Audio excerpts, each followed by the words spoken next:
As we go out on our ride today, we're going to be looking for three main things, three questions we want to answer. The first one is, how does the bigger rear wheel and front wheel affect the performance of the bike, the feel of the bike, etc.?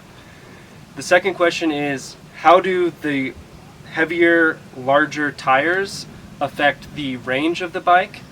And the third is, with these bigger tires, how does it compare to an upgraded light B with the same, at least rim size combo, slightly skinnier tires?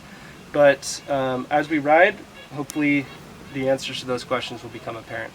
We took the stock rims off and we went to the largest tire size that we could fit on the Sur-Ron Ultra B.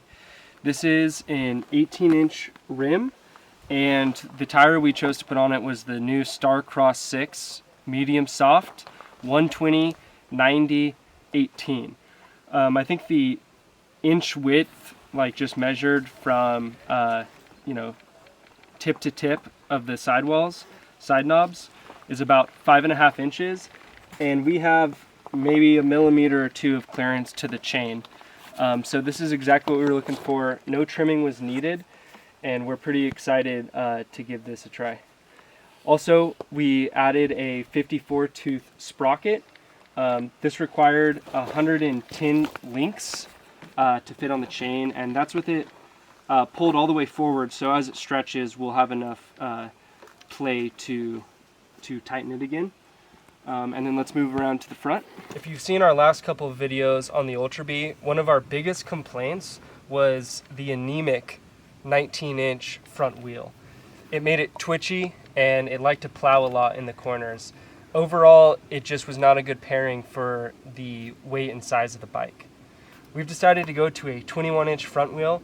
The rim itself is 1.6 inches wide, and we've opted for a 80/100 21-inch Starcross 6 medium soft tire.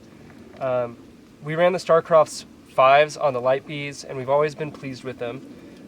They have good life on these bikes, and they also have pretty good wet performance, which we do end up riding in every now and then. So we're gonna hit this little advanced black diamond here.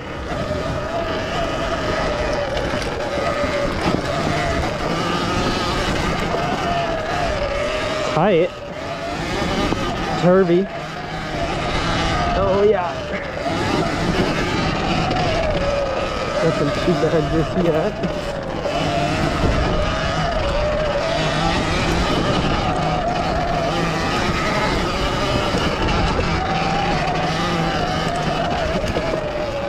Oh yeah, dude, the traction in the front on this is so much better than the stock 19-inch wheel and tire setup.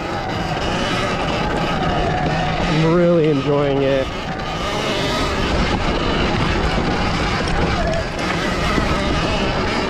I'm not going all out here. I don't want to drain the battery too fast, but I think I'm going a pretty good pace nonetheless. And I'm curious if we get a couple features on this trail that'll live up to the Black Diamond rating. Feels like a mountain bike trail, but the Ultra B feels a lot less like a mountain bike and a lot more like a dirt bike, especially with the bigger tires. Which isn't a complaint, more so an observation. I think I like the noise of the Ultra B. I really do. I don't know how well the GoPro picks it up, but it's a very crisp buzz, I guess.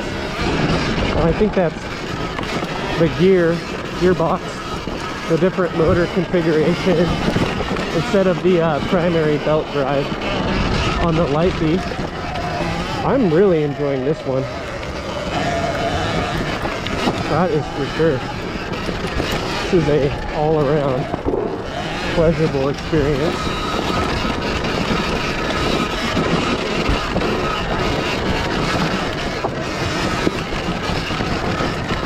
braking traction is so far superior. I can most definitely brake later.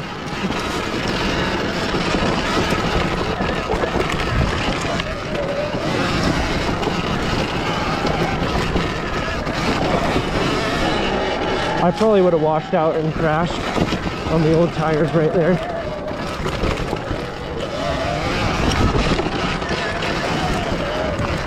Whew. That rock set me off a little bit, but not too bad.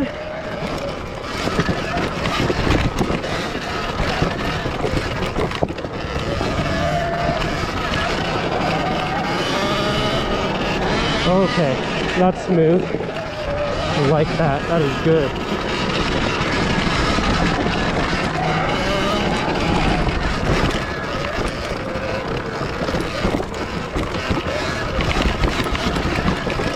Ooh. This feels...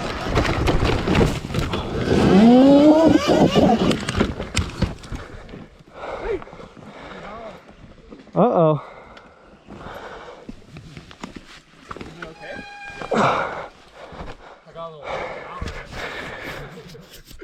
I'll have to watch that back. After I crashed from bouncing off that rock, I realized that my tire pressure was probably a little bit too high. Normally on the Sur-Ron Lightbee that I have, I'm running a tubeless system where I have 100 psi in the inner tube locking mechanism, and I run less than 10 psi for the actual tire. And these motorcycle tires, the carcass is so stiff in itself that you really don't need that much psi. It's really to just keep the tire from spinning on the rim. I didn't want to get a flat, so I ended up running 20 psi, and it was just too much. I was getting really unsettled and bucked around, popping off rocks and roots. So on the second day, moving down to 10 or 12 psi, it was night and day. And even with that high pressure, these tires were still a pretty big improvement. But with the new tires and low pressure, it was really confidence inspiring. So one of the questions that we wanted to answer today is, of course, how does this tire setup compare to the same or similar tire setup on the Lightbee?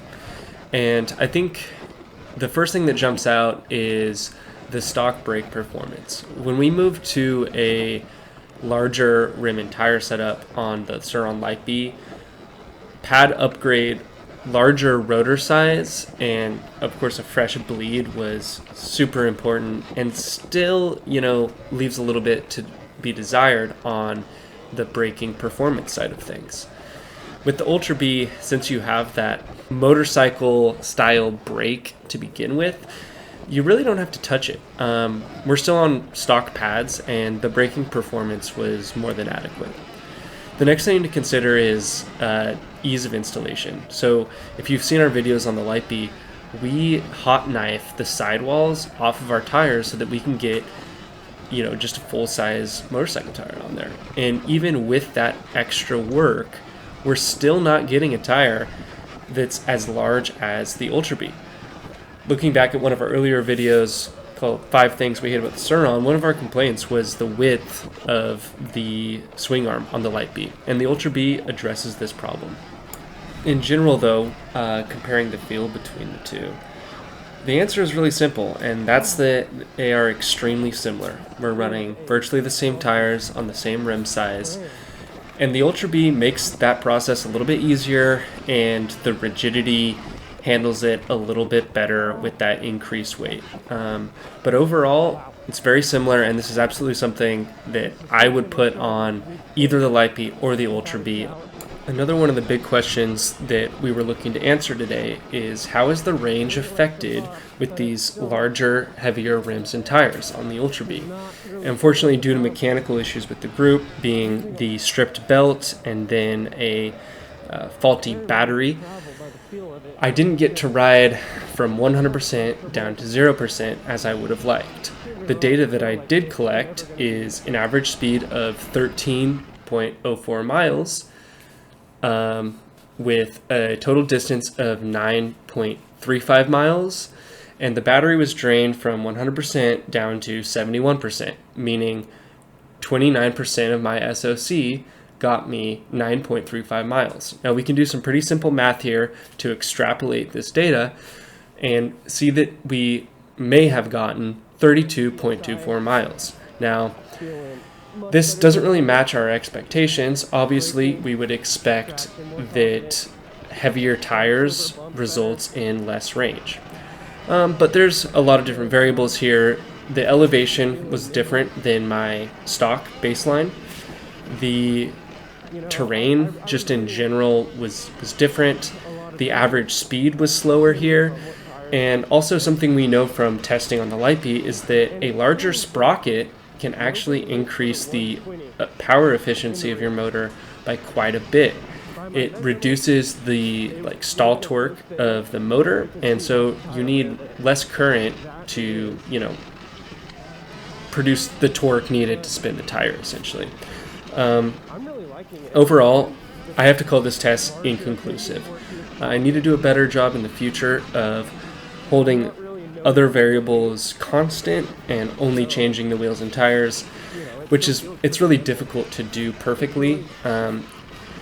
In general, I'd say we're going to see probably a slight decrease in range, but this testing, would show that it may not be as large of a difference as some people may expect. So we're here on day 2. And yesterday, we only got about 9 miles in due to some mechanical failure on Riley's bike. His belt stripped. And I lowered the pressure on both of these tires. It felt like I was bouncing around a lot over rocks yesterday. So I took the front from about 25 PSI down to about 12. And also I went from about 15 down to 12 in the rear. With tubes, you have to be cautious. Or else you could get a pinch flat, but these carcasses are pretty thick and sturdy already. Like, I can't even depress them. So I feel like we'll probably be good, but we will find out. And I can tell that there has been some rubbing going on here, but nothing crazy, nothing damaging. And so I'm just going to let that wear in.